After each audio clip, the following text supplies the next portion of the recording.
it's a small home, and when there is a lot of people here, I think about how many people are going to be today? 15. Okay, I have to think for 15 seats. What was the last thing that you bought to your home? I think that it was this one for the TV. I read a lot, but I have very few books because when I read it, I give it. Give it away. Yes. But I don't cook too much because cook for one It's boring. So I normally salads or soups or something quickly, a sandwich or this is my thing. So he would have the chest long here, he says. Exactly. So he comes in here to smoke and have a beer. Fumar y tomarse una cerveza contigo.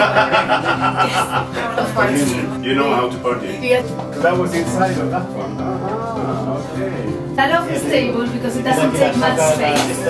And you can just pull your chairs and it's perfect for having a beer and having a cigarette. Going for a walk, tomar algo en las terrazas. having something to Y drink. en invierno tiene que ser ya dentro de los sitios. And in winter you need to be indoors.